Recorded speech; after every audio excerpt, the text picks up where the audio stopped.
to help you pass one of these. And by these, I'm talking about the dreaded emissions test.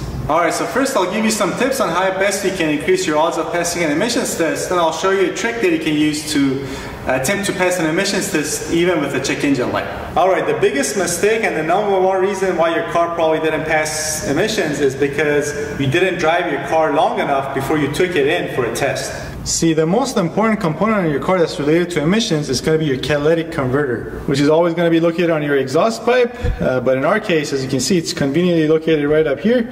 It's usually further down on the exhaust pipe underneath the car. And your catalytic converter works more efficient the hotter it gets. That's why it's so important to drive your car for a good 20 to 30 minutes on the freeway preferably to get that nice and warm so it can burn all the excess emissions coming out of your engine. Also, if possible, it's a good idea to let the car idle while waiting for your turn to get your emissions test so this doesn't cool down. And next, you preferably want to have some premium grade fuel in your gas tank because premium fuel simply burns cleaner and more efficient, therefore increasing your chances of passing your emissions test. Next, if your oil change is past due and you haven't replaced your oil for a long time, it's a good idea to replace it because a dirty or contaminated oil can cause you to fail your emissions test. But even more important than that, you want to make sure you don't have a clogged or dirty air filter, especially if they test for emissions at idle where you are.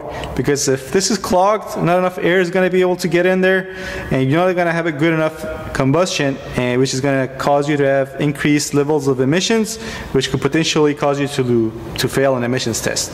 Next, you want to make sure your tires are properly inflated, because if they're kind of flat, when you get the car on the dyno to test for emissions, it's going to seem to your car that there's extra load on the car, therefore the computer is going to pump more gas in there, which is going to raise your emissions and potentially cause you to fail your emissions test. Also, if you can help it, you don't want to take your car in on a rainy day, because if your tires get wet and they get on the dyno, they can slip, which would cause put an extra load on your engine, therefore raising your emissions. Alright, next let's talk about what are some things you can do to increase your chances of passing an emissions test if your check engine light happens to be on. Alright, now if you have a check engine light on, then obviously I would recommend you try to fix that. Either get the code and then try to fix it yourself, or pay someone to do it for you. So next, after you fix the problem that's causing your check engine light, or simply want to take your chances with an emissions test, you're going to have to reset your car's computer to get rid of that check engine light. And this is how you do it, but before we go on, it's your responsibility to check with your local and state laws to make sure this procedure is not going to be breaking any emissions related laws or rules where you live.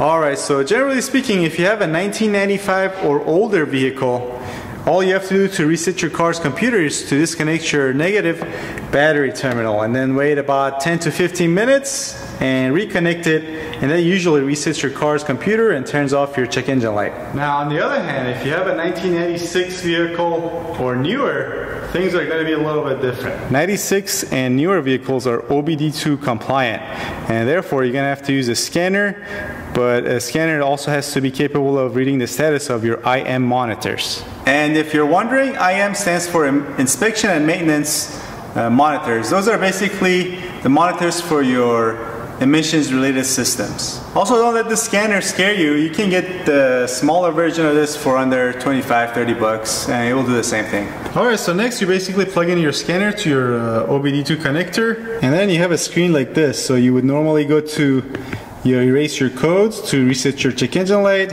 You press that, you press continue, make sure the key is in the on position.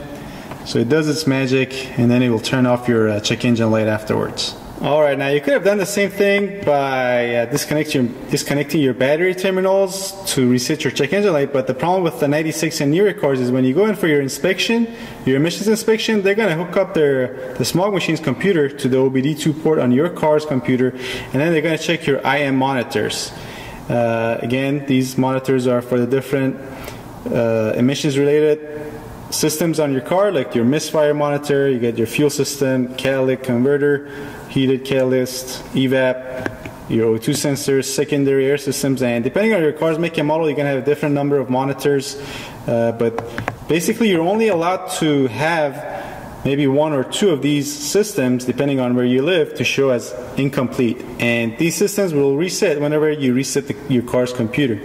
So basically what you'll need to do is to start driving your car, and after a certain number of drive cycles you're going to have more of these monitors showing complete, and then once you achieve the right number of completes, or in other words, once you only have 1 or 2 incompletes left, as you can see here next to each system, then you can take in your car for an inspection. And again, different makes and models have different number of these systems or monitoring systems. So if you see an A, that simply means that that system is not applicable to your car's make and model. Now if you do all that but still fail the emissions part of your inspection, fear none, because I'm going to do a follow-up video showing you how you can diagnose the different emissions like HC, CO, or NOx readings that you might see on your report and go about fixing it. And I'll put a link to that video along some other related videos on this side of the screen that you can click on them. There'll also be links in the description box. But if you like this video, give this one a thumbs up, subscribe if you want to see more like it, and I'll see you next time. Alright, thanks for watching.